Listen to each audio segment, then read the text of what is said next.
What is up, guys? It is the Bluebloods here, back with the FCS first round recap, man. It was a crazy weekend of college football, man. From the FBS, rivalry week all the way until the first round of the FCS playoffs, man. It's going to be crazy. Listen, so just a quick preview of this week.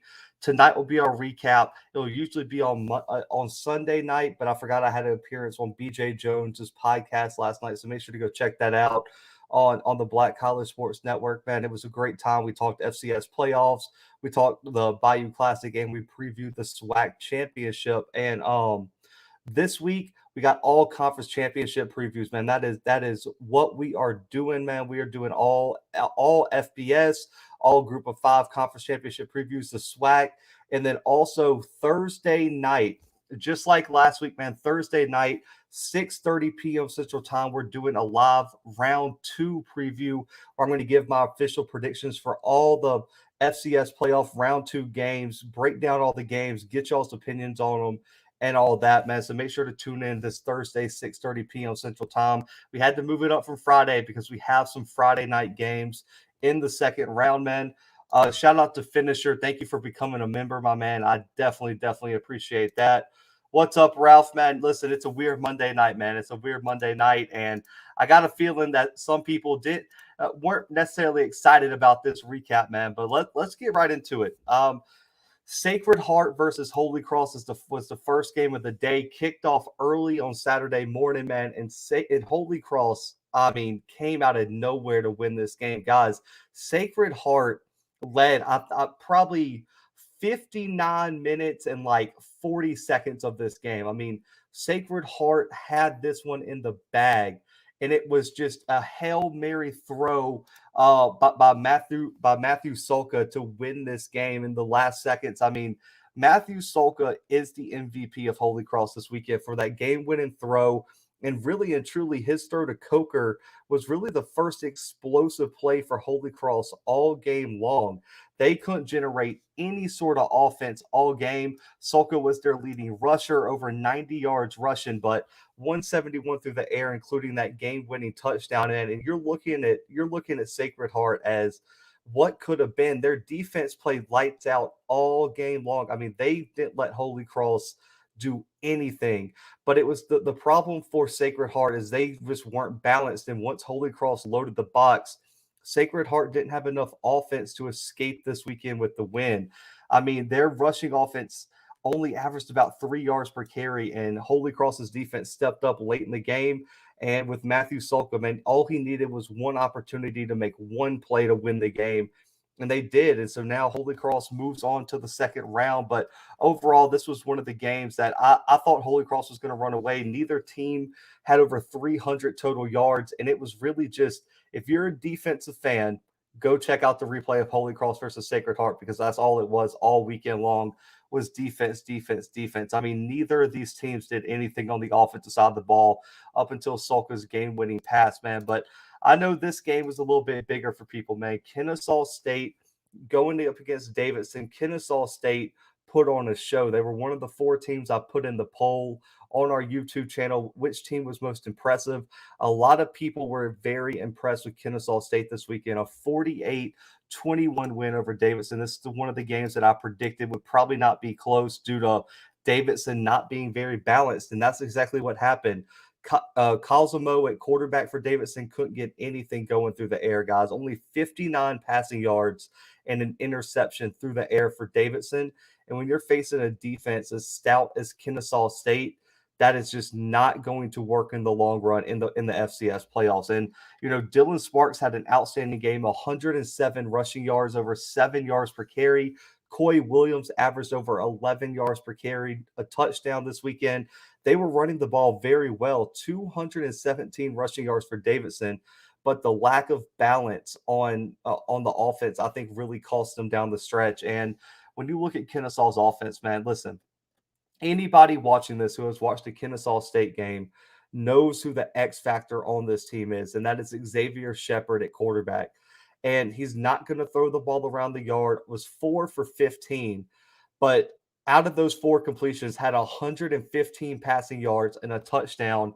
And on top of that, was one of the players that they had 4 rushing touchdowns, guys. 4 rushing touchdowns in this option offense, and Kennesaw State ran for 305 yards and 5 touchdowns. And listen, this was a signature Kennesaw State performance game. Listen, if you're facing Kennesaw, they're going to run the football 50 times or more, and they're going to play tough defense. And that's what they're going to do. They're going to try to beat you down, and they're going to try to wear you down. And at the end of the game, you're going to look up at the scoreboard and be like, man, I feel like I've been fighting. I've played 4 or 5 games today. They're just going to try to out physical you, and they're going to try to put your defense in positions to make mistakes. That option offense, really, a lot of teams aren't used to having to defend against that option offense. And so if you're not executing at an extremely high level, you're going to have a lot of problems trying to slow down this Kennesaw State offense. And I think that's what you saw with Davidson. They had a handful of drives where they executed at a high level, but once you get down against Kennesaw, I believe it was 20-0 early in this game. If you're getting down 20-0 to a team like a Kennesaw State, it's going to be extremely hard for you to rebound, especially the way they keep themselves in third and shorts. They were 7 for 12 on third downs. And for me, it was a recipe for disaster for Davidson, the way they let Kennesaw get off to that hot start, man. Ralph Johnson said Kennesaw looks like the old Georgia Southern teams led by Paul Johnson. I agree, man. Listen, that they're just going to play big boy football. And even though they're not a favorite, Ralph, they come into every game knowing that they're going to run the ball better than you, and they have faith that their defense is going to get a handful of stops. So they know, like I said, if they can get ahead of you by a touchdown or two, they feel real confident about finishing out the game and winning that game. And I think when you go into next week, they have ETSU in a very interesting first-round game. If you're ETSU, the number one thing you have to prevent is a slow start. You have to put up some points against Kennesaw. You look at the games against like a North Carolina A&T, you look at the Monmouth game. Once Kennesaw got out ahead, it really just sucked the life, because the way they play you is they're going to try to drain the life out of your team. And this weekend they did just that, man. 305 yards rushing. They controlled the ball for 35 minutes this weekend, guys. If you let Kennesaw State control the ball for over 35 minutes of possession time, you're losing every single time you face Kennesaw. So for me, this is going to be a very interesting team moving forward in the tournament. I thought they got a great draw in terms of their bracket until they get to North Dakota State. I think ETSU is a winnable game right now for Kennesaw State. And this weekend, I would say they are probably a top 3 impressive team in the first round this weekend of the FCS playoffs. Now, the next game, and this arguably, guys, this or the UT Martin game, I would have to say were games of the week this week. I mean, this game, if you like offense and you like back and forth football, this was the game you should have tuned into, and you got to go find the replay of it. A 35-28 win for Incarnate Word in overtime. And listen, the MVP of the game was Cameron Ward, man. Cameron Ward had an outstanding game. This guy was throwing it all over the yard, making play after play for Incarnate Word. 54 attempts, completed 39 of them for over 300 yards, 4 touchdowns, and no turnovers, plus a rushing touchdown. And listen, if, like I said on the preview, if you watch any type of Southland football, you know the offense is going to come to play week in and week out. And that's exactly what happened. They put up major yards. Their rushing game was solid, with Kevin Brown rushing for 44 yards. They had a rushing touchdown, but on the other side, man, it was turnovers for Stephen F. Austin that cost him this game. The 2 interceptions really and truly were the difference in this game. And if you take away those 2 turnovers, Stephen F. Austin probably pulls off the upset. But when you're facing a team like Incarnate Word, who, if you give them extra possessions, they're most likely, I would say, more than not going to turn that into 7 points. And they gave them too many possessions, man, and they were inefficient on third down. And Stephen F. Austin just had to do better establishing drives. But Xavier Gibson for the Lumberjacks, man, had one hell of a game. He really popped off film for me at the wide receiver spot. 6 catches, over 100 yards. He was all over the field and was really the top target for the Lumberjacks for Trey Self, who had a great game himself. 240, 3 touchdowns, but like I said, the 2 picks cost Stephen F. Austin this game. And down the stretch, I feel like they just need to run the ball a bit more. They had a solid day running 135 yards, but I feel like when you have an offense with Cameron Ward that's clicking like it is, you have to control the pace of the game better. You have to give your defense a bit of time to rest and adjust. And I feel like those were the main things missing from Stephen F. Austin's game plan this weekend. They gave Incarnate Ward too many possessions, and they gave Cameron Ward too many chances. And in overtime, I'm taking Cameron Ward over just about any other quarterback across from him to make a play to win the game, just like he did. I mean, Cameron Ward this weekend, man, was probably one of the MVPs of the first round. And then also Taylor Grimes and Robert Farrell for Incarnate Word are problems at the wide receiver spot. They combined for 24 catches, 218 yards, and 4 touchdowns. Grimes had 3 of those himself. These two guys were carrying this offense along with Cameron Ward. And moving forward, I'm going to be very interested to see how Sam Houston really counteracts this offense. They had problems with Stephen F. Austin earlier. Can they slow down Cameron Ward in this Incarnate Word passing attack? Because the question is if someone can get into a shootout with Sam Houston State, can they overcome that? That's going to be something I'm very interested to watch in the second round of the FCS playoffs. But Taylor Grimes and Robert Farrell also deserve their praise this weekend. But Incarnate Word getting a big overtime win over Stephen F. Austin this weekend. Now, this was a blowout, man. Listen, I'm not going to spend a lot of time on this one because it was over before it began. But South Dakota State makes a statement over UC Davis, 56-24. I know a lot of people voted in the poll for South Dakota State. They put on an absolute show this weekend, man. Listen, if there was any question about South Dakota State running the football, man, that was answered dramatically. Listen, South Dakota State, guys, in case you guys didn't watch this game, ran for 433 yards this weekend. And as a team, guys, averaged 10.3 yards per carry and 3 touchdowns. I'm going to say that again. South Dakota State as a team ran for 433 yards, 10 yards per carry, and 3 touchdowns. That is a problem in the FC. Listen, that bottom half of that bracket, I said it in the preview, and y'all can go back and watch. South Dakota State was one of those first-round teams that I think are going to scare a lot of people. If they run the football like this, they can beat anybody in the country. I mean, this team is going to be a problem moving through the FCS playoffs. It's not even going to be close, man. Listen, Isaiah Davis, Pierre Strong's been a Walter Payton Award finalist twice now. They both had an outstanding day. Davis going for 217, 14 yards per carry and a touchdown. Strong going 172, 9 yards per carry and a touchdown. UC Davis had no answer running in terms of rushing defense. South Dakota State's offensive line was bigger. They were more physical, and they absolutely imposed their will onto UC Davis. And there was nothing that they could do, man. I mean, when South Dakota State only has to throw the ball 18 times, recipe for an absolute beatdown, for this team. There was just nothing they could do. And they controlled the ball for over 30 minutes of the game. Chris Oladuncan didn't have to do much. He still had 2 touchdowns. And when you also look, UC Davis threw 6 interceptions.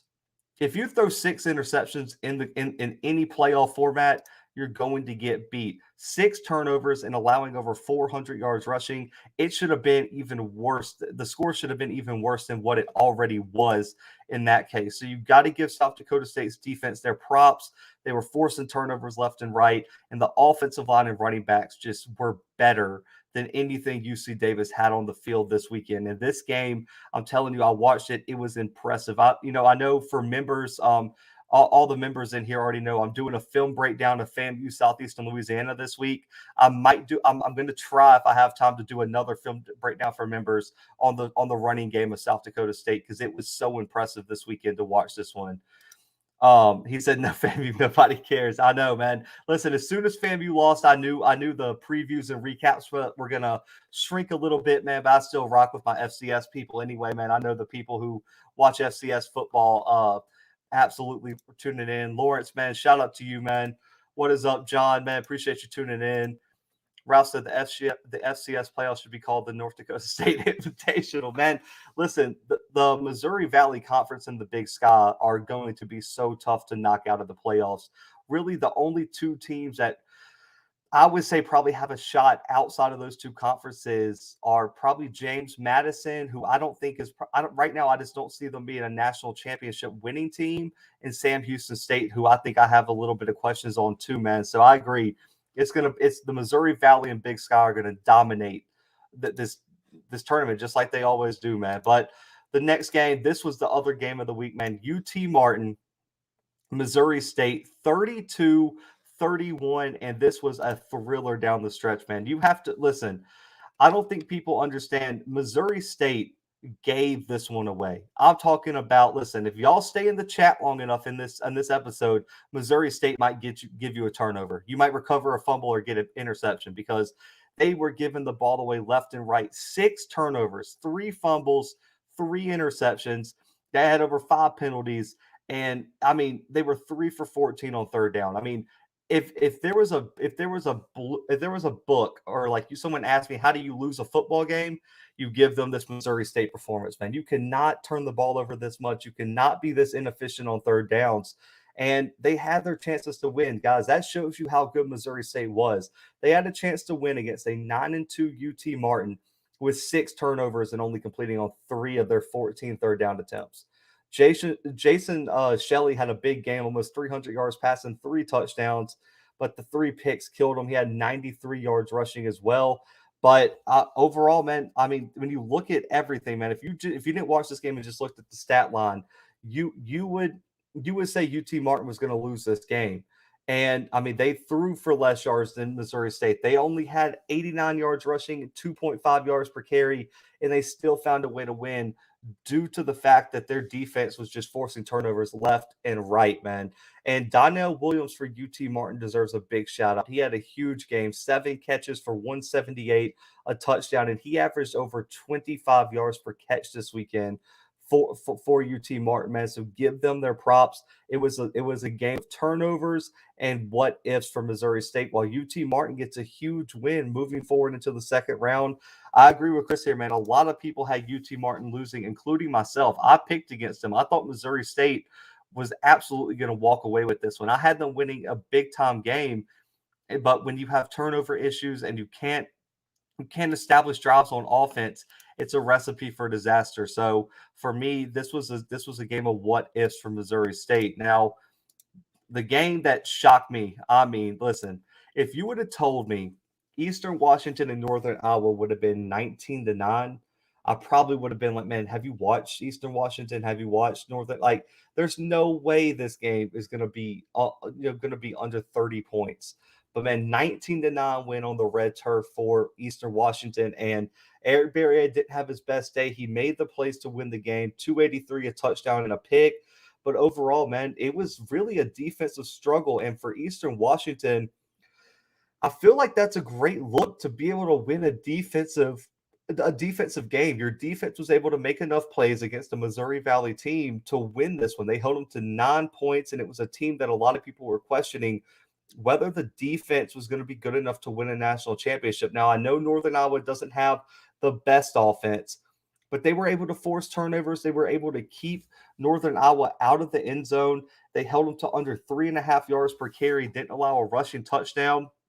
For me, this was a big test for Eastern Washington. Can you win if Eric Berrier doesn't play his best? And the answer was yes. I mean, I believe it was Tamarick Pierce, the running back, 49 yards over 5.5 yards per carry, did his thing on the ground for Eastern Washington. But Freddie Robertson, man, at wide receiver for Eastern Washington, is the guy you gotta give a lot of credit to, man. 127 over 25 yards per catch. He was the main target this weekend for Berrier, but you're looking at Eastern Washington and you're saying, okay, you want a defensive struggle, man. Even though both teams put over 400 yards, neither of y'all could find the end zone. But can that win in the second round? And I don't think it can. You're looking at Eastern Washington, you're like, you're going to have to take this team on the road next week to Montana, which already was one of the best games of the year in the FCS, was on ESPN2 earlier this season.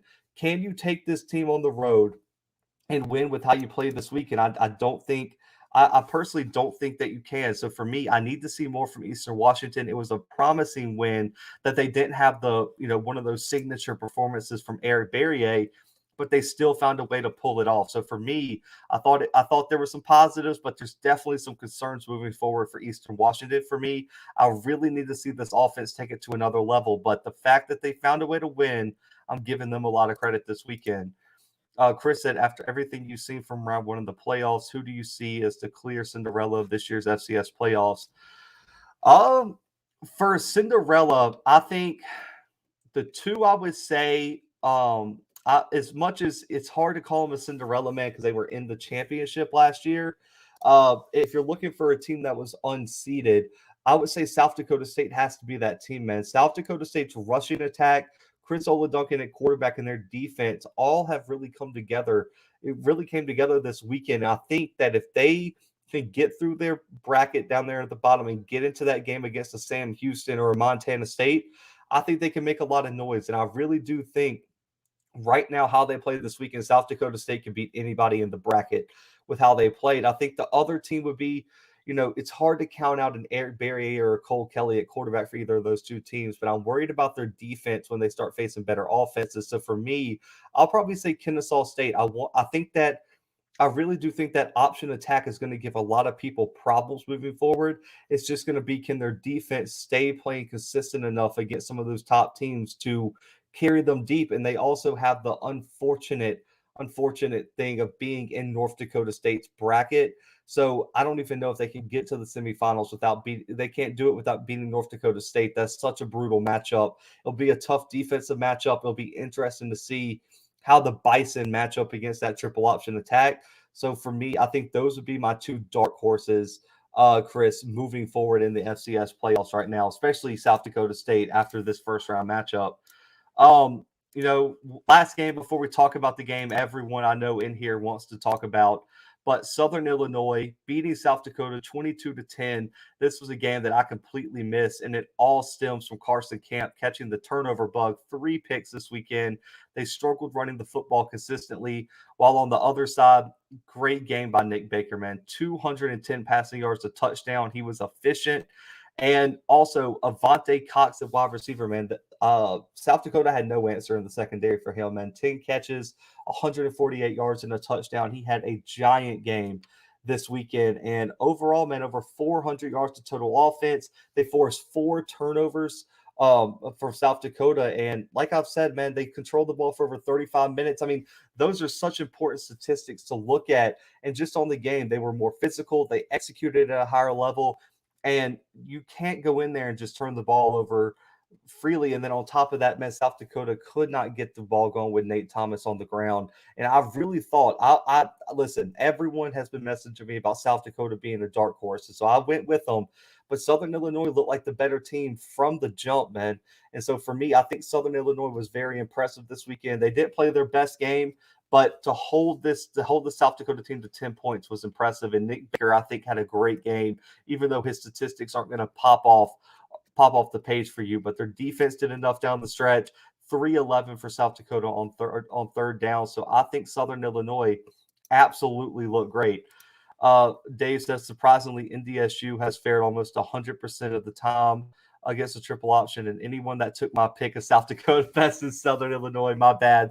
That's why you never listen to me, man. It's all good, Dave. I'm not holding it against you. Listen, Mr. Campbell gave me the FAMU juice too, and I picked them as well as an underdog. So, and that's the game we'll get to, man. I know everybody has been waiting to hear everything on this. I released a brief recap earlier today on our SWAC recap, but man, listen, I went with the upset, and I'm kicking myself because this went down exactly how it was. I thought it could go down. And man, listen, I need to know, and I need y'all to comment how in the world did Bishop Bonnet get 9 carries this weekend, guys? Listen, I just want to put this in perspective for y'all. FAMU had 19 rushing attempts compared to Southeastern's 44. FAMU had 40 passing attempts to Southeastern's 49. Listen, if even the most diehard FAMU alum, diehard FAMU fans would say, if I gave y'all that stat line before the game, I don't think there was a single soul in the country that would have picked Florida A&M this weekend. I mean, the fact that you put this game over Sean McKay to go up against the reigning Walter Payton of the Year award winner Cole Kelly in that passing offense, how in the world did you not run the football? And for me, looking back at, I rewatched this game on Sunday night, and the number one thing I saw is that once Southeastern jumped out to that 14-0 lead, it looked like the coaching staff for FAMU panicked. They threw away the playbook and they said, "Listen, I don't know how we're going to get back in, but we're just going to throw something at the wall and hope it sticks." And that was never going to be. Listen, that was never going to work against a team like a Southeastern that has experience in the playoffs, that has one of the best quarterbacks in the FCS. Listen, Rashawn McKay throwing 40 times. I don't care if you're playing Fort Valley State. That should never have happened. Rashawn McKay should have handed the football off to Bishop Bonnet 40 times. That would have been the more accurate strategy. And when you look at Bonnet, it's not like they weren't running the football. He was averaging over 4 yards per carry on the night. And also, I talked about the three-headed monster for FAMU. How did Jalen McLeod 4 carries? Terrell Jennings 1 carry? How? Rashawn McKay had more carries than Jalen McLeod and Terrell Jennings. How was that even the case? Coming off a week where you executed the game plan that you had to execute this weekend perfectly against Bethune-Cookman, you went out there and ran the ball 19 times and was held to 2.8 yards per carry for a team. You cannot tell me that they watched any film on Southeastern and said, "You know what, we should probably throw the ball 100 times." That you can't convince me. And if they did, I need to be in the film sessions because you got tricked by somebody. And then on top of that, it just looked like some of the players, man, shrunk in the moment. You look, as great as their stats looking, Jamari Shareed, Xavier Smith, they had drop problems all night long. Balls hitting them right in the hand. Couldn't do anything. And the number one thing for FAMU, I was like, listen, when you look at Southeastern's offense, they're great on third down because they can spread you out and they're going to average so many yards per play, and they're great in the red zone. You got to keep yourself in third and short so you can keep up and establish drives and not let your defense get worn out. They went 2 for 11 because they're sitting back there running the air raid with Rashawn McKay. They got held under 300 total yards, guys, against the defense allowing like 400 a game, just about. The defense for Southeastern really wasn't the strength, especially the front seven. And then the one strength of the defense for FAMU, guys, what did I tell y'all? The secondary was the one strength. They led the Southland in interceptions. And so you're going to target the one strength of their defense. You can't name a single D lineman on Southeastern right now unless you're a Southeastern fan. You can't name a single linebacker. And what do? You go at the secondary, which has the best athletes in terms of that defense. It was an atrocious strategy, and I still don't understand it. And listen, on top of that, you got to play more discipline too. 11 penalties for 107 yards. I know some people are going to say it was biased. There really weren't a bunch of bad calls. It was really just FAMU not executing. And on top of that, guys, I want to put this in perspective. You had an air raid team against a run first team with an average quarterback. If I just gave you a blank time of possession sheet and said it was 38 minutes to 21 minutes in this game, who would you give, the 38 and who would you give the 21? The team that throws the ball all the time or the team that was supposed to run the football all game? Oh, wait, yeah, the air raid team controlled the ball for almost 40 minutes of this game. How in the world did you let that happen? And, on the Southeastern side, we got to cover both sides. Cole Kelly didn't even have his best game. 345, 4 touchdowns. He had a tough interception to Antoine Collier. But overall, man, listen, they stuck to the game plan. They said, we have the Walter Payton Award winner. We're going to put the ball in his hands and let him distribute it. And Taron Johnson had a big game at running back, 55 yards rushing, but he was their leading receiver with 85 yards and 2 touchdowns. Listen, I need y'all to, and I'm going to talk about this on the film breakdown. Can y'all tell me where a FAMU linebacker was this weekend? Can anyone tell me if they left the linebacking room in Tallahassee on accident? because there wasn't a single linebacker to pick up a running back out of the backfield. There wasn't a single linebacker to pick up the H-back or tight end out of the backfield. There wasn't a single linebacker spying on Cole Kelly. Where were the linebackers last night? There wasn't even a linebacker to stop the fake field goal that went right up the middle on you, where the special teams assistant coach should be fired for FAMU. The fact you didn't notice there was the backup running back in holding the kick and you didn't adjust. You said, oh, man, it's probably just a backup running back holding the kick for no reason. I'm sure they're going to kick it. And what does he do? Take off up the middle for the first touchdown of the game and take all the air out of your sails completely. I don't know what was happening, man. Listen, Nolan Given was a stud at tight end, man. 6 catches, 74 yards, and a touchdown. But overall, man, listen, Southeastern did what they did. Everyone said that all they had to do was put the ball in Cole Kelly's hands that they could beat FAMU, and that's exactly what they did. They out-coached them, out-schemed them, and Cole Kelly out-executed Rashawn McKay. 18 of 40 for Rashawn McKay is just atrocious. And for them not to run the football at all is even more atrocious and an indictment on the whole coaching staff. Listen, Marquise Bell improved his stock absolutely. 16 tackles this weekend from Marquise Bell all over the field. Antoine Collier played well. But outside of that, man, Savion Williams and Gentle Hunt did their thing on the interior. But where was Isaiah Land? Did we get any pressure on Cole Kelly all night from Isaiah Land? I don't think we did, man. So FAMU, if I could have wrote you a script, before the game, if you would have asked me, write me a script of the perfect game for FAMU and the worst case scenario for FAMU, this would have been the exact script for FAMU. You don't run the ball. You let Rashawn McKay throw it 40 times. You don't execute on special teams, and you have a million penalties. That's going to get you beat every time, especially against some of these top FCS teams, man. So Southeastern Louisiana pulls it out. Let me get some of these comments. Ralph Johnson said FAMU didn't stick to what it does good. I agree. Southeastern has an okay offensive line, John. They're decent. I believe they ranked.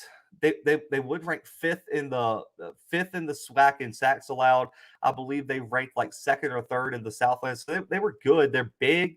But for me, I don't think they should have held FAMU's defensive line down completely like they did. I mean, the interior of the offensive line didn't play well this weekend, but the tackles absolutely did their thing against the edge rushers of FAMU. So you got to give them a little bit of credit there.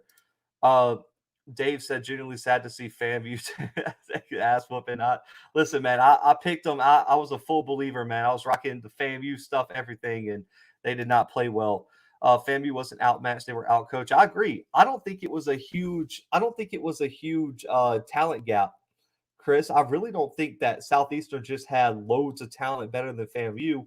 It also comes down to the positions you put the players in. It comes down to the scheme you put them in, and it comes down to game planning, substitution, in-game adjustments. And FAMU was completely outcoached this weekend by Southeastern. He said it's a solid offensive line. I'm still scratching my head. Rashawn McKay passing the ball 40 times and Bishop Bond and only carrying the ball 9 times, right? I mean, Lawrence, if I would have told you that before the game, you would have been like, man, there's no way Willie Simmons, who arguably might be one of the best coaches in the SWAC, no way he'd come out and do that, right? Well, he did. 40 times for Rashawn McKay putting the ball through the air, and I still don't understand it, Lawrence. That doesn't even sound right. Honestly, FAMU was out coached. FAMU got out everything. Wow, FAMU was happy just to be in the dance. I hate to say that, but I think yes to that. The spotlight may be a little too much. I can believe it. They just didn't play well and make adjustments. I mean, that's what it came down to, man. I mean, really and truly, I don't think any adjustments were made. And even if you got down, and I said it in the preview, if you go back and watch, I said, even if you get down early, even if it's not working early, you still have to stick with the run game. You can't let Southeastern get you out of your rhythm or get out of your game plan, because once you abandon it and you start freewheeling out there, they're going to beat you. Because Southeastern, listen, if y'all watch any game, the McNeese game, the Nichols game, any game that they lost, Southeastern went down. They died trying what they do best. There was no abandoning the game plan. They were going to die on the arm of Cole Kelly, and they were going to die on the arm of bend but don't break defense. And if you get out of your game plan too early, you're going to get beat every single time. And it's the same. You see it at the P5 level. You see it at the FCS level. The group of 5 level. It doesn't matter. High school level. If you don't stick to your game plan and you get out of character in big games, you're going to lose. You have to play in the big games just like you would a conference game. just like you would a classic game. It doesn't matter. You cannot tell me that there was any sort that like anybody on the staff before the game that said the goal of that game was to have Rashawn McKay throw the ball 40 times, got to be let go immediately. No way they're sticking around to next season because there's nobody who said, I said on my preview, Rashawn McKay barely should have 20 attempts, if anything. They should have been completely flipped. They should have 40 rushing attempts to 9 passes for McKay. That would have been a better stat line, in my opinion. Chris said, I hope this doesn't discourage FAMU and HBCUs on playing non-HBCUs because this was an important wake-up call for HBCUs to play more FCS non-conference. They got to be more prepared for postseason play. So Chris, I think so for the fans who are already invested in the FCS and already want to see the SWAC, Chris, in the playoffs, I don't think they're discouraged. I mean, I talked to Mr. Campbell about it. He said, man, it's happened. Like he said, the SWAC's never won a playoff game. Like this isn't anything new.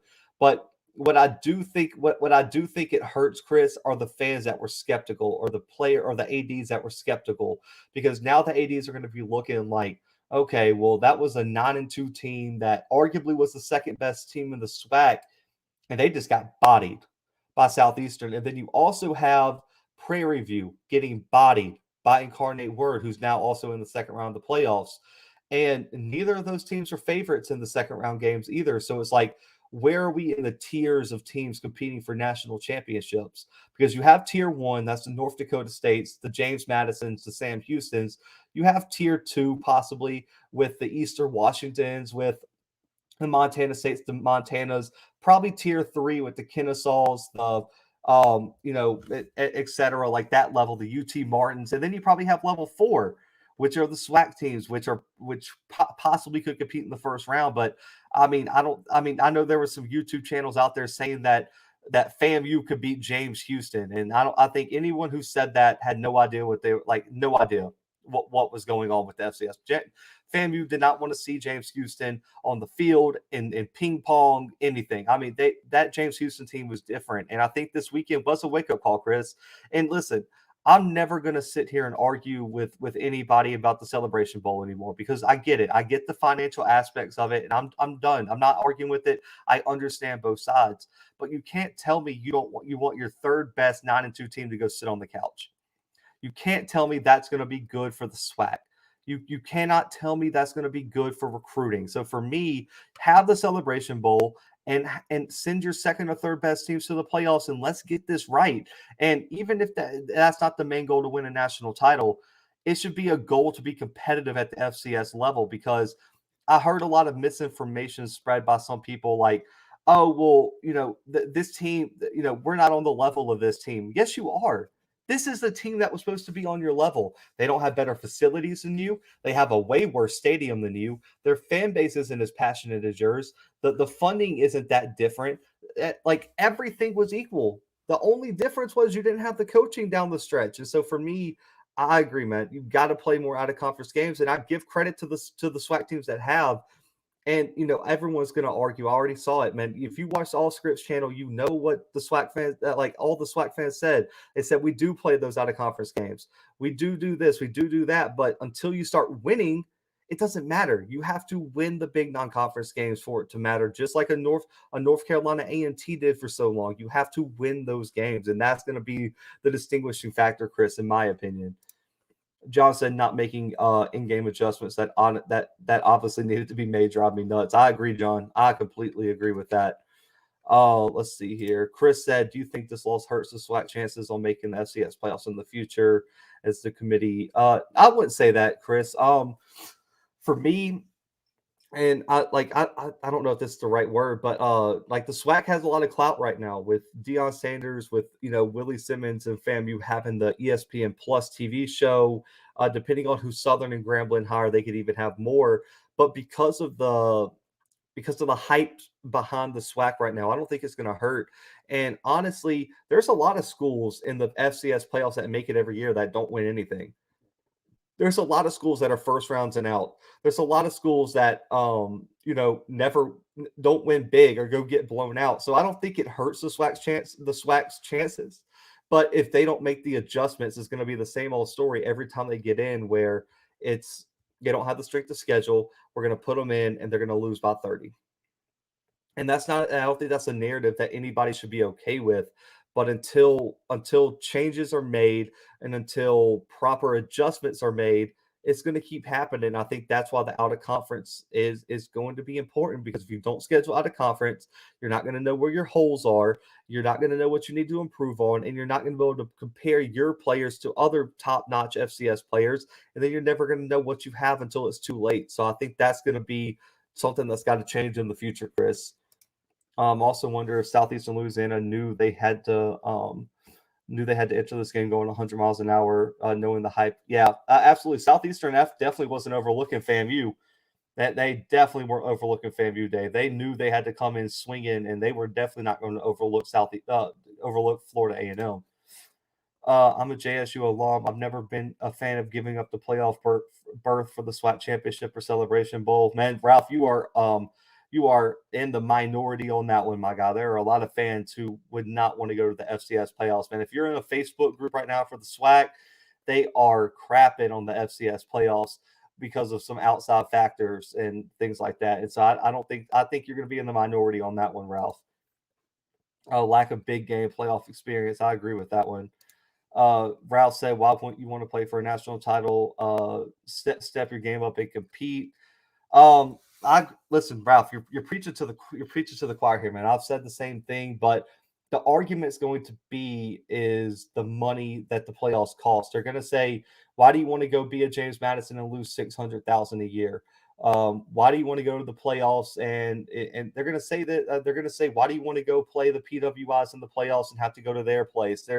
They got to answer for it all, Ralph. And for me, I come from an outside perspective, covering P5 first is like, for me, the only titles matter.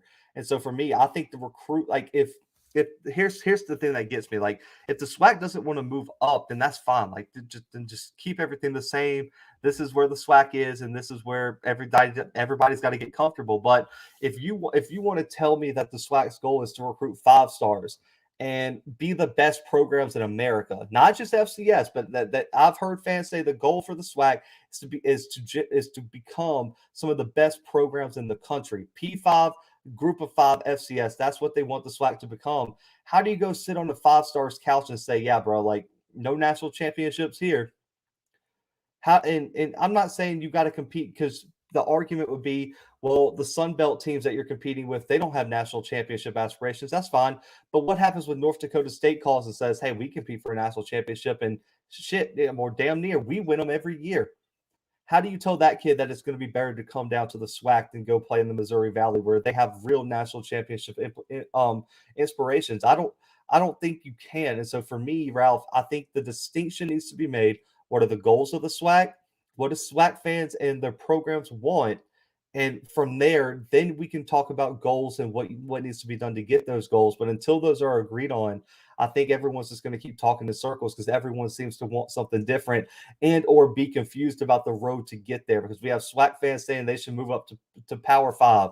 We have SWAC fans saying they should move up to FBS. We have SWAC fans saying that we should just stay. Everyone should just stay where they are. The goals all conflict, Ralph. And so I think until that's distinguished, I think the conversation is kind of at a halt right now, man. Up here in the Dakotas, we have a saying: you can't sell the farm after one bad day. SWAC teams should absolutely. I agree, man. Listen, they shouldn't be discouraged at all. You went and found out what you needed to improve, and I think next year FAMU will be better because of it, because now they can go into the off season and say, we need a quarterback, we need better defensive linemen, we need better linebackers for sure. Man, the linebackers were atrocious this weekend. We need all this stuff to compete at the next level, and then you can beat a Southeastern, then you can move up and beat a Sam Houston, then beat a UT Martin. And there's processes to this, man. And I think everyone's too caught up in and skipping pegs on the ladder. They're trying to go from the bottom part of the ladder up to the top, but you have to take it peg by peg. And if you don't do that, you're going to get yourself in trouble. And I think too many people are rushing the process of expansion and development in the SWAC. And for me, I think it's going to cause more problems down the line than it's going to offer benefits to the SWAC, if that makes sense. Max, man, this was a learning experience for the next level, including our coaches. I agree, Max. Overall, I think it was a positive learning experience for FAMU, and I said that on the recap, and a lot of people fought back on that. But on the field, it was a positive experience. You learned what you needed to improve on, and you learned the difference between high level playoff football and everything else. And so I think it was a learning experience, man. What are the totals of viewers for the FCS playoffs as a whole versus the Celebration Bowl, though? Bowl might get more people than the title game, but the whole playoff might have 3 times that. Dave, off the top of my head, I don't know what they ranked this year, but so it was always hard to compare, Dave, and this is what I found because SWAC fans tried to crucify me for saying it, but the only year that the Celebration Bowl and the SWAC Championship was on the same channel, Dave, was 2019. It was the James Madison North Dakota State National Title. They were both on ABC, and the national title generated over 1 million more viewers than the SWAC than the Celebration Bowl did. And then the excuse was, well, they didn't have any competition. I forgot what they said was, I think it was a Sunday night football game or something. They said we had an NFL game to compete against. But for me, the only time that it was comparable was then, because otherwise the championship was always on ESPN2 and the Celebration Bowl was at ABC on a Sunday. So for me, I don't think it was comparable. I don't know what the dates are this year for either one off the top of my head, but for me, as the playoffs as a whole, probably if you added, so if you made a run from first round, let's say, to championship, you probably total more than the Celebration Bowl, but no one's going to look at it like that, Dave. I promise you, they're going to come for you like they came for me when I said it. They're going to say the Celebration Bowl is going to generate more views, and they definitely think this year, and I think this year will be probably the most watched Celebration Bowl possibly of all time if Deion Sanders gets in there. But I'm interested to see what the ratings are from this weekend's first round playoff games. But they're already trashing the attendance for the first round game, so I just don't think that's a winning battle to fight down the line, man. Silent 04, the SWAC commissioner said he's forward. He's looking forward to more FCS playoff appearances. Yeah, I agree. I think they are. I think all the ADs are too. Silent. I think everyone's in favor of being more competitive at the FCS level. That's the first step. Everyone wants to just jump the entire house. You know, I said a ladder. We got to jump the entire world. Everyone's just saying the SWAC should jump to FBS. Do you know how long that takes? Do you know how much financial backing you have to have? Do you know how much winning you have to do? So for me, I think they're skipping way too many steps. But I agree. The SWAC commissioner is in favor for it. And I think a lot of the ADs are too. Should we still be D1 team? Man, I don't know, man. I don't know if I get into that one, man. I know they're splitting 1 million between the conferences. JSU not getting a load. Yeah. So the way it was explained to me, Ralph, is it's a $1 million purse, and I think it's like 600,000 goes to the winner, and then like the other 400K gets split among the other schools or something like that. But you'll have to get someone in here that can give you a more accurate number. I'll have to look that up for the next show. But yeah, it's something like they have to split it all up. Like I don't think JSU gets the whole million itself if they win the Celebration Bowl this year. So that's the other financial factor. But I'll give them this. Listen, and I've said it on show after show, and it's like no one hears me until I say something they disagree with on this. But the FCS playoffs aren't perfect, and yeah, the FCS playoffs aren't perfect, and they have to readjust on how to make it make more financial sense for some of these schools. And I agree with that. But you can't tell me that competing for a national championship doesn't bring anything to your program. I disagree with that wholeheartedly, and I will argue to the death that the exposure you get, regardless if it's TV, regardless if it's fans in the stands, is more to win a national championship than it is just to not even try to compete for it. And I had a SWAC alum call me this weekend. We had a long conversation about it, and his argument was, why should we compete in the FCS playoffs until we know we can win? And, you know, it kind of got me thinking. And so their argument was, why go and have to play it in Hammond, Louisiana and lose?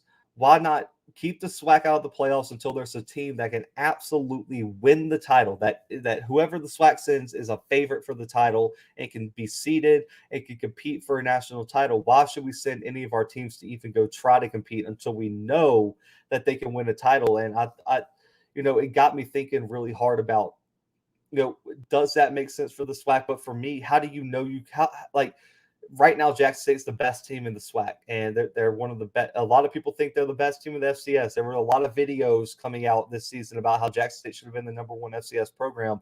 But is anyone in the chat? I know Ralph, you're a JSU alum. Is anyone in the chat confident that 100% Jackson State would make it to the semifinals this year? Not the national championship, the semifinals.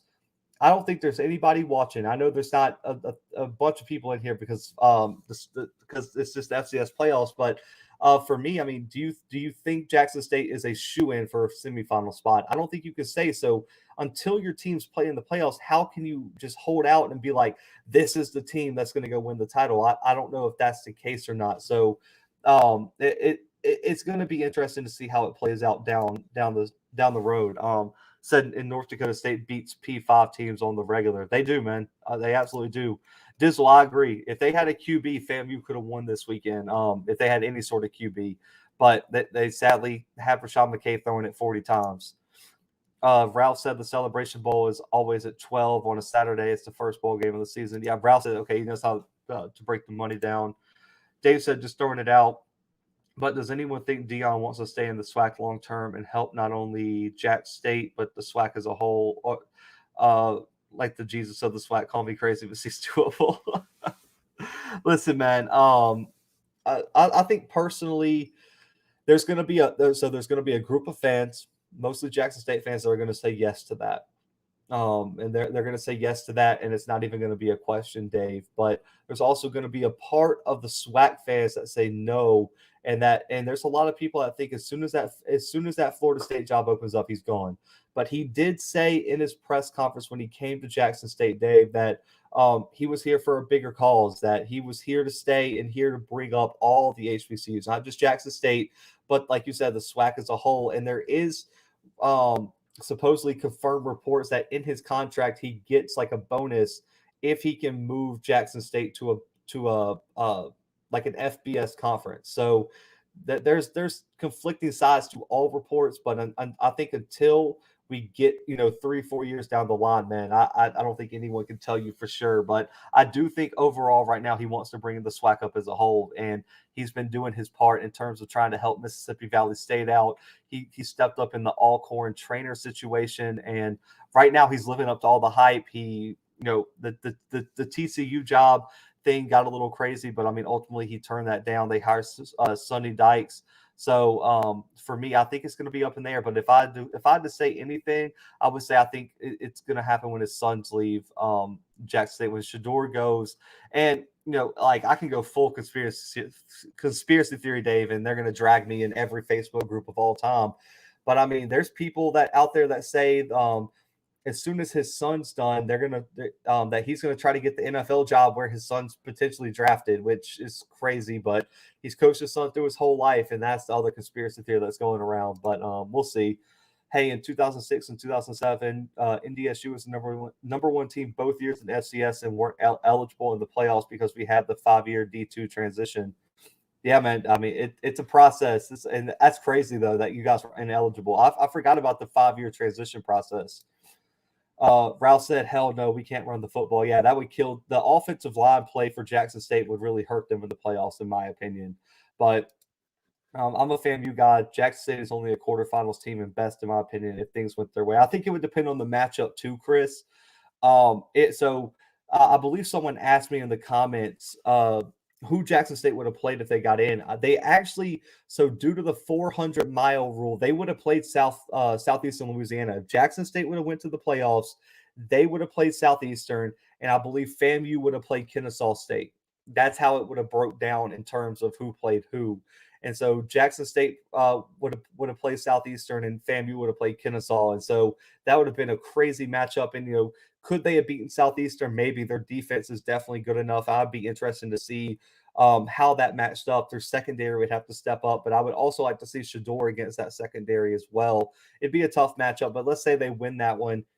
I just don't think I don't think Jackson State wanted any problems with James Madison in the second round, because if that would have been the bracket, James Madison, I think, would have beat FAMU, beat Jackson State, and it probably would have been by double digits. minimum. I mean that James Madison team was just that much better than I think any of the teams coming out of the first round against them. They're going to beat Southeastern this weekend, I think. But yeah, I think the second round at best, probably Chris. And if they got in an easy matchup like an ETSU or something, they probably maybe could get to the quarterfinals. But then if they got to see a North Dakota State or someone like that, I think their road would probably end in the long run. Man, shout out to HBCU Spotlight. Listen, if you like other HBCU content, man, go check out my man Spotlight. I love his content, man. Definitely go subscribe to his channel, man. Shout out to you, Spotlight.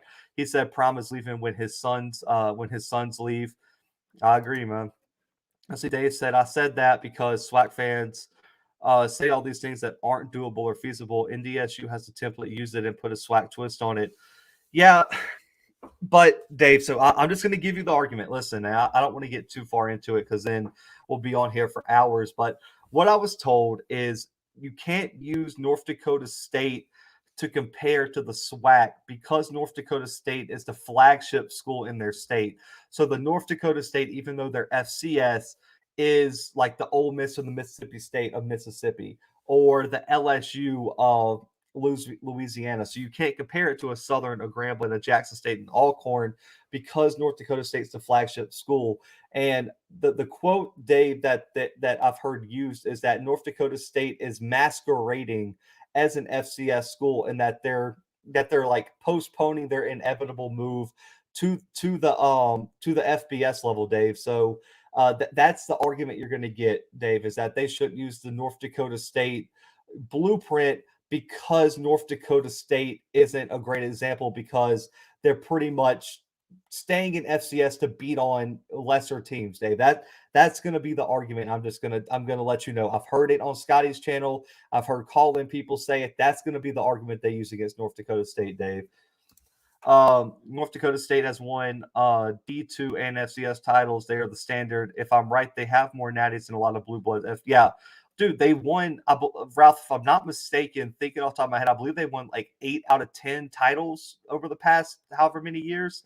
I mean, North Dakota State won like 7 titles in a row. Like when Chris Kleiman came to Kansas State, where I was a student. I mean, he came to Kansas State with like 5 national titles, man. Like, I mean, they were winning national titles at will, Ralph, and running through the FCS. So yeah, you're right. North Dakota State is a blue blood program at the D2 and FCS level. Absolutely. Chris said I could see Deion Sanders going to FSU if Norvell doesn't do well within these next 2-3 years. Yeah, Chris, I think they're going to keep Norvell because of the recruiting class they have. They don't want to lose Travis Hunter. They don't want to lose any of like their recruiting class this year has some dogs um in that recruiting class. And I think they didn't want to fire Norvell because they were scared they were going to transfer. So I agree that if he doesn't do well next year, his seat is going to be on fire moving forward. Um Let's see. I do see Kennesaw winning the second round. Max, I'm going to make my official predictions on Thursday, but right now I'll give you a little spoiler. I do see Kennesaw potentially being one of the teams that can pull a second round upset. I think they match up very well with ETSU, and I don't think ETSU's run defense has seen anything like what they're going to see with Kennesaw. And so with that physical defense, with the option attack giving a lot of teams problems, I do think that Kennesaw absolutely could be one of those dark horses to win in the second round, man. So I'm going to give you that little hint, and I'll make my official prediction on Thursday night. Ralph, say you need a call-in number, Blue Blood. Listen, I'm working on it. I was getting with Scotty, know how to do it, but listen, I'm probably going to try to launch that next month or so. So on the mailbags, these shows, you guys can call in and give your opinion, but I'll definitely let y'all know when I get that worked out. Let's see. Ralph said we have the most titles in D2 and FCS, 8 D2, 9 FCS. That's crazy, man. Listen, that is crazy. Okay, guys. Breaking news, actually. If you're watching, I know this is an FCS show, but LSU just hired Brian Kelly from Notre Dame. LSU just got their new head coach, and Brian Kelly, man. Wow, what a hire there. Listen, I'll come out with an episode tomorrow about that, but man, that's a crazy hire. One coach went to Wyoming before the guy went to K-State. Yeah, they had like 2 or 3 coaches in a row that went to FBS programs after winning national titles. How come NDSU hasn't looked into playing on the FBS level? Chris, I'm not really sure. I know there was rumors this season about the Mountain West and the Big 12 potentially looking at a North Dakota State. Um, but you'll have to ask Dave in the chat. Dave's my North Dakota State insider. For me, I think I'm sure it has to do with finances, and also on top of that, just finding the right conference. If for me, I think North Dakota State likes winning national titles, Chris. I think that's what it comes down to. And until they feel like they're ready to make that jump and compete at the P5 level, I don't think North Dakota State would make that move. But that, Dave, definitely let me know in the chat. Well, like what like the answer to that question? Why hasn't NDSU moved up yet? NDSU is way more qualified than Sam Houston, Jacksonville State. I agree, Chris. North Dakota State would be my first pick from the FCS programs to move up. Jacksonville State made a great hire. They got Kevin Steele as the D coordinator. They got Rich Rod as the head coach. So Jacksonville State's making some big moves in terms of coaching. But I agree, North Dakota State would probably be way better to move up to the FBS level than any of those teams that already have. And I completely agree with you. Let's see. He said, what, Kelly to LSU? What if Kelly can't win at LSU? He can't coach. I agree. He said, John's my LSU guy. He said, I guess I'm okay with Kelly. He's outperformed his talent as much as any coach in the FBS. LSU fan, by the way. He said, kind of sad that my Lane Kiffin dream is dead, though, man. Listen, looking at it now, at just like a brief, I guess, kind of intro to that episode, just my initial thoughts. I mean, I think it's a good hire because listen, if you can recruit at Notre Dame and you can consistently be in the college football playoff in Notre Dame, there's no reason you shouldn't be able to go down to Baton Rouge and recruit good athletes. There's no reason you shouldn't be able to go down to Baton Rouge and compete for SEC titles because you're going to have the resources, you're going to have the fan support, and you're gonna have in terms of access to better athletes. It's so hard to recruit to South Bend, Indiana. Not very hard to recruit to Baton Rouge, Louisiana. I really think that would be a tough sell for people to say that he can't recruit at LSU. Man, everyone should be able to recruit at LSU. So I like the hire. Listen, and I talked to my old co-host Brandon. He said that LSU wanted a splash hire, and Brian and listen, Kelly is a splash hire. So I think the boosters will be happy, the fans will be happy. Now I am going to be interested to see what his contract is, and also how much time they give him. Are they going to give him a year or two to get that team right? And the number one thing with Kelly is, can he go win the big games? And there's a lot of questions in the playoffs due to Notre Dame's lack of success in the playoffs. Can he bring that to LSU and win in the playoffs? That'll probably be the biggest question moving forward, man. But I'll have a full episode dropping in the morning on this hire, man, because that is huge. That is huge. Let's see. Yeah, now the question would be who Notre Dame get. Listen, if I had to think off the top of my head, Fickle's out of the question. James Franklin's out of the question due to extensions. Mel Tucker is. I really think an interesting promotion, Chris. They hired one of the hottest young coaching candidates in the country last year was Marcus Freeman out of Cincinnati. He was the D coordinator, and he's only 35. He's had major recruiting experiences. He built that program hand in hand with Luke Fickell.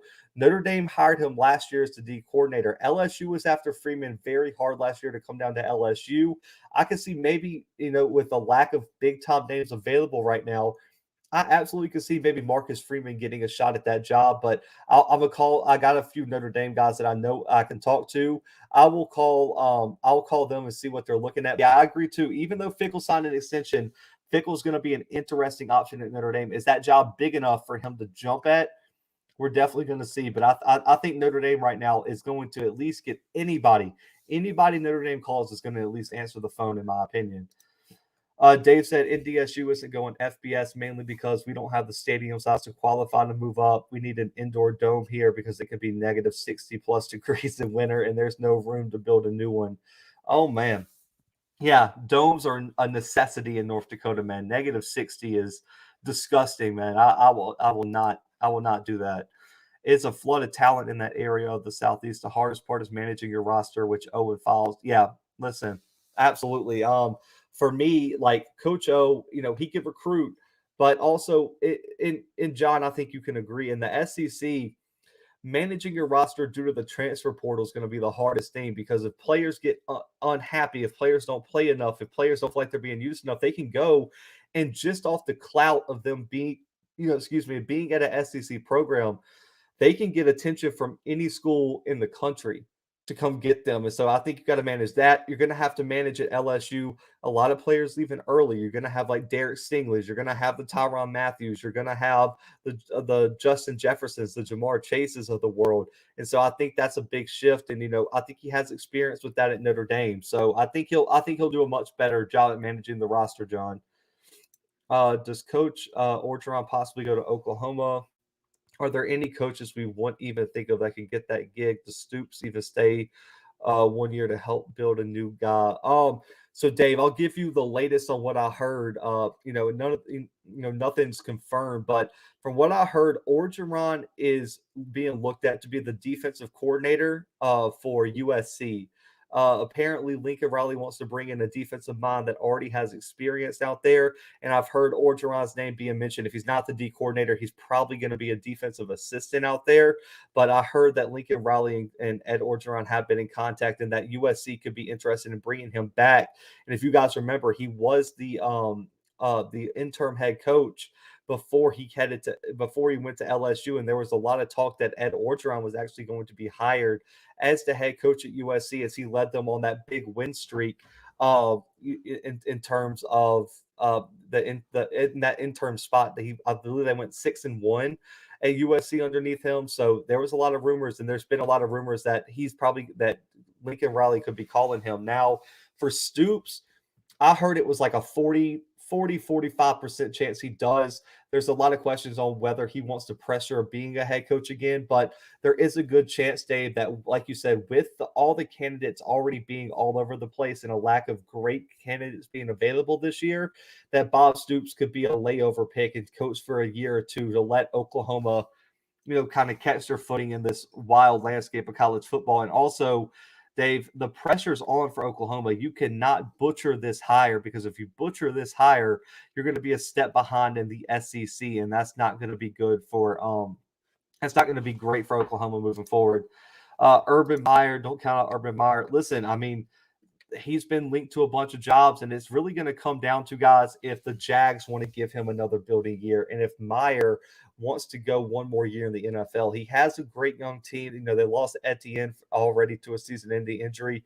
It's going to come down to whether the Jags are going to be patient with him. And I can't tell y'all, I'm not a huge NFL guy, but for me, I would be shocked to see Urban Meyer leave after 1 year. But Oklahoma, Notre Dame, both of those jobs would be big enough jobs to interest Urban Meyer. So I'd be interested to see how that works, guys. But I definitely agree. Urban Meyer probably is getting a phone call.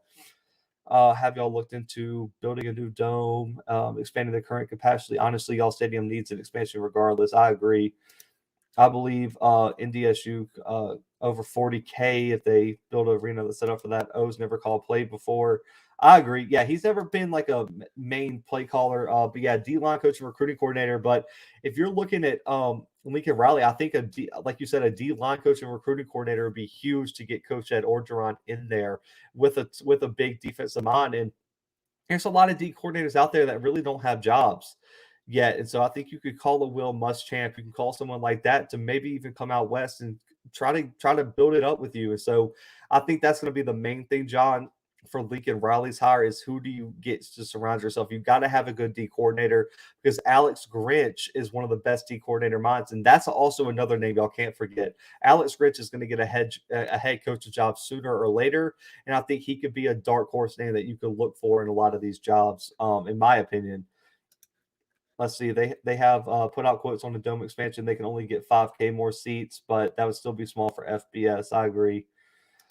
He said there was some students with no T-shirts, man, all the while. But listen, man, this was a great show. I appreciate everyone for tuning in. Listen, FCS fans, listen, I'm be back on Thursday night. We're doing an entire second round preview of the FCS playoffs. I'm making my official predictions. Listen, I know y'all want to call in, so I'm going to try to get something set up by Thursday. I'll let y'all know. I got a lot of time off this week from work, so I'll try to get that set up. We're going to get official predictions. break down all the second round games. And on top of that, man, we got conference championship previews all week long right here on the Blue Bloods, man. So make sure to tune into that. And listen, I'll have my Notre Dame episode, drop it in the morning. I'll let y'all know about the Notre Dame opening and also the LSU hiring Brian Kelly. We're going to get all the information on that for you guys. But listen, until later this week, man, the Blue Bloods are out.